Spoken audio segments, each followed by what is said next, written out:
حضور، ہمارے بچے دو معاشروں کے درمیان پرورش پاتے ہیں، جہاں دن کا ایک بڑا حصہ مغربی ماحول یعنی اسکول کالجز میں گزار کر آتے ہیں اور باقی گھر پر۔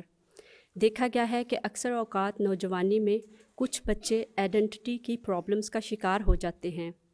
پیارے حضور، میرا سوال یہ ہے کہ ماں باپ کس طرح بچپن سے اپنے بچوں کی تربیت کریں کہ وہ ان کمپلیکسز میں نہ پڑیں۔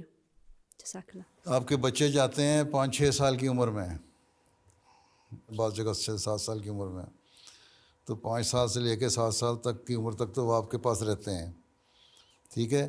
اس وقت آپ ان کو بچہ سمجھ کے کہتے ہیں کوئی نہیں بس کھیلتے رہو۔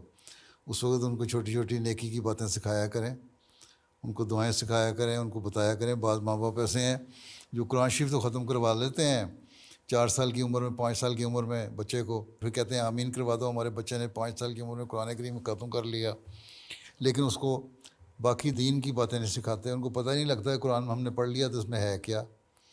تو یہ چھوٹی چھوٹی باتیں بچوں کے ذہنوں میں ڈالنی چاہیے۔ بچہ تو نیکی کی باتیں سیکھتا ہے، اس لیے اسلام میں حکم ہے کہ جب بچہ پیدا ہو تو اس کے دائیں کان میں اذان دو، بائیں کان میں تکبیر کو۔ اس وقت تو عقل نہیں رکھتا، لیکن اس کے باوجود اس پہ اللہ کا اور رسول کا نام ڈالا جاتا ہے، خدا تعالیٰ کی وحدانیت کی تعلیم اس کے کانوں میں ڈالی جاتی ہے، ٹھیک ہے نا۔ اس کے بعد آپ کہتی ہیں جی ہمارے اسکول میں بچے جاتے ہیں، وہاں سے متاثر ہوتے ہیں، بالکل ٹھیک ہے، اسکول میں جاتے ہیں، لیکن میں نے تو حساب لگایا ان مغربی ممالک میں سال کے 365 دنوں میں سے 180 سے 190 دن اسکول کے ہوتے ہیں اور 180 دن ان کے چھٹیاں کے ہوتے ہیں۔ اب آدھا سال جو ہے وہ بچے آپ کے پاس رہتے ہیں۔ اس وقت آپ کیا کہتی ہیں؟ ان کو کہتی ہیں اچھا سیر کرو، میرا دماغ نہ کھاؤ۔ ماں اپنے اگر کہیں کام کر رہی ہے کوئی تو اپنے کاموں پہ چلی جاتی ہے، باپ اپنے کاموں پہ چلا جاتا ہے، بچے کھیل رہے ہوتے ہیں، ٹی وی کے اوپر بیٹھ جاتے ہیں۔ تو وہی اثر وہ جو 180 دن اسکول سے سیکھتے ہیں نا، وہ بقایا 180 دن گھر میں بیٹھ کے گیمز کے اوپر پلے کرتے ہوئے، انٹرنیٹ پہ پلے کرتے ہوئے، ٹی وی پہ دیکھتے ہوئے، اور وہ پھر کوئی نیکی کی بات ان کو نہیں پڑ رہی ہوتی۔ تو اس میں بھی پلان ایسا بنائیں کہ بچوں کو وہ دن جو ہیں کم از کم 180 دن میں سے 90 دن ہی آپ ان کو دے دیں دین کی تعلیم سکھانے کے، تو 1/3 حصہ تو آ جائے گا نا کم از کم دین کی تعلیم سکھانے کا۔ ان کو بتائیں کہ دین کی اہمیت کیا ہے، ہم کون ہیں، ہم احمدی مسلمان ہیں، اسلام کیا چیز ہے، اللہ تعالیٰ ہم سے کیا چاہتا ہے۔ اور جو اسکول میں پڑھتے ہیں آج کل مثلاً جینڈر کی تعلیم دی جاتی ہے یا اور قسم کی باتیں کہتے ہیں، تو ان کو بتائیں تم اسکول میں تو یہ باتیں سیکھتے ہو، لیکن اللہ تعالیٰ نے جس نے ہمیں پیدا کیا اس کو ہمارا سب کچھ پتہ تھا، اور اس نے ہمیں بتایا کہ تم لوگ صحیح کس طرح رہ سکتے ہو۔ یہ جو باتیں ہیں یہ آزادی نہیں ہے، بلکہ آزادی یہ ہے کہ اللہ تعالیٰ نے جو باتیں کہی ہیں ان کو ہم مانیں، اس سے تعلق پیدا کریں اور دین کو سیکھیں۔ تو ایک محنت ہے، جتنی محنت اسکول والے کرتے ہیں آزادیاں دینے کے لیے، اتنی محنت پھر گھر والے ماں اور باپ بھی کریں، ٹھیک ہے۔ ماں کا اصل کام تو بچوں کی تربیت کرنا ہے نا۔ اگر سنبھال لیں، اس کا مطلب اگلی نسل آپ نے سنبھال لی، سوائے اس کے کوئی ماں ڈاکٹر ہے یا ٹیچر ہے اور پروفیشن میں جاتی ہے تو 5-6 گھنٹے 8 گھنٹے کی ڈیوٹی دے کے واپس آتی ہے، تو پھر اپنے بچوں کو وقت بھی دے۔ جو دوسری مجبوری کی خاطر کوئی نوکری کر رہی ہے تو اور بات ہے، نہیں تو اس کو ایسی اسٹیج میں جب بچوں کی تربیت کا مسئلہ ہو تو اپنے نوکری کو قربانی کرنی چاہیے، ٹھیک ہے۔ اسی طرح باپوں کو بھی ویکینڈ جو ہے بجائے ادھر ادھر گزارنے کے، کام سے واپس آتے ہیں تو اگر وقت ہے ان کے پاس تو 1-2 گھنٹے بچوں کے پاس بیٹھے دیں، مائیں بھی دیں۔ تو یہ جو دونوں کی ماں باپ کی مشترکہ کوشش ہوگی، اس سے بچے پھر اس ماحول میں سیکھنے کے باوجود بھی ان کے کانوں میں دین کی باتیں بھی پڑتی رہیں گی۔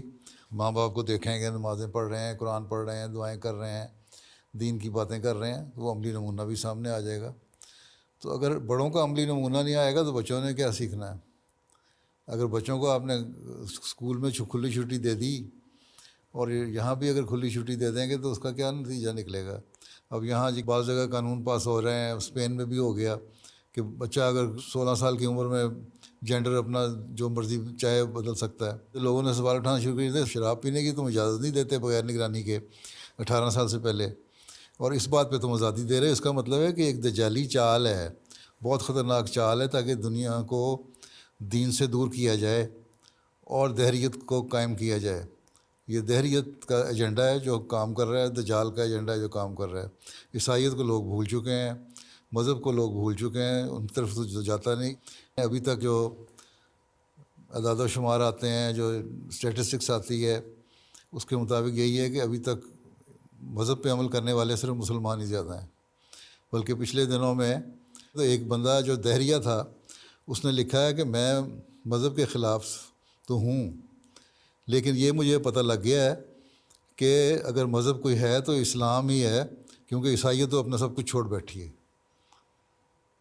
تو اگر ہم بھی اسی رو میں بہہ گئے اور بچوں کو نہ سکھایا اور اپنے آپ کو صحیح نہ کیا اور اپنی خود تربیت نہ کی اور اپنے نمونے بچوں کے سامنے قائم نہ کیے، تو ہمارے بچے بھی اسی رو میں بہ جائیں گے، پھر اسلام کو بھی کچھ نہیں سمجھیں گے.